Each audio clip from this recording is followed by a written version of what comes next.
दोस्तों, जब हम परेशान होते हैं तो हमारे मन में कभी ना कभी सवाल ज़रूर आता है कि खुद को कैसे खुश रखूं और अपने दुखों से कैसे पीछा छुड़ाऊं।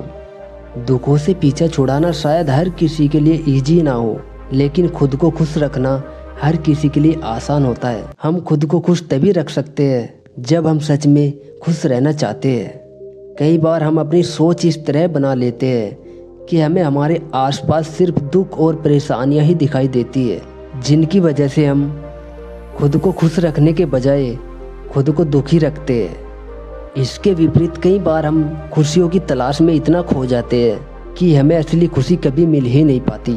खुशियों के पीछे लगातार भागते रहना या फिर अपने दुखों में ही जिंदगी को जीना, दोनों ही परिस्थितियां हमारे लिए अनुकूल नहीं होती। कई बार खुशियों के पीछे भागते रहना भी हमारे दुखों का कारण बन जाता है। दोस्तों, आज हम एक कहानी के माध्यम से समझेंगे जो आपको ज़िंदगी में खुश रहना और खुशियों का सही मतलब सिखाएगी। हम अपनी सारी ज़िंदगी खुशियों के पीछे भागने में ही बिता देते हैं और अंत में हमें एहसास होता है कि जिन खुशियों के पीछे हम भागते रहते हैं वो तो हमारे आसपास ही थी। ये कहानी एक ऐसे व्यक्ति की है जो हमेशा उदास व दुखी रहता था। वो अक्सर चीज़ों के बारे में कंप्लेन किया करता।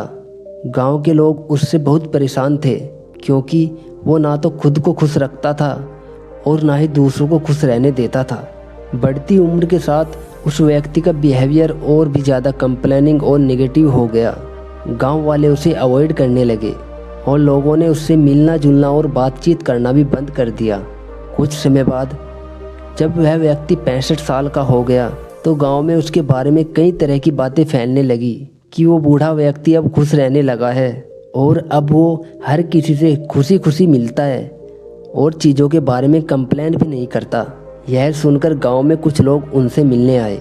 उस बड़े व्यक्ति को खुश देखकर हर कोई हैरान हो गया और बातों बातों में किसी ने उससे पूछ ही लिया कि तुम्हारे साथ क्या हुआ है, तुम अचानक इतने खुश कैसे रहने लगे हो। वो व्यक्ति मुस्कुराया और बोला, मैं सारी ज़िंदगी खुशियों के पीछे भागता रहा, अपनी खुशियाँ दूसरों में ढूंढता रहा, लेकिन अब मैंने डिसाइड किया है कि अब मैं खुशियों के पीछे नहीं भागूंगा और उन चीज़ों के साथ ही खुश रहूँगा जो मेरे आसपास है और अपनी बची हुई लाइफ को एंजॉय करूँगा।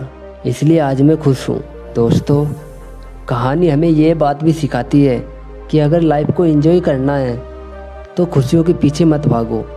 आपके पास जो भी है, जितना भी है, वो लाइफ को एंजॉय करने के लिए काफ़ी है।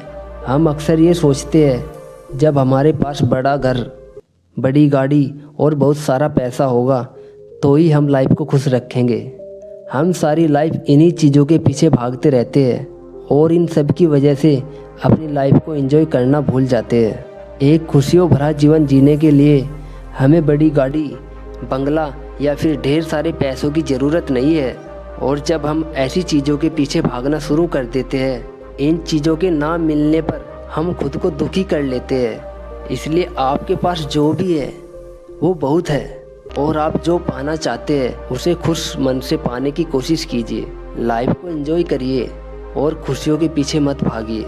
खुद खुश रहिए और दूसरों को भी खुश रखिए। धन्यवाद दोस्तों।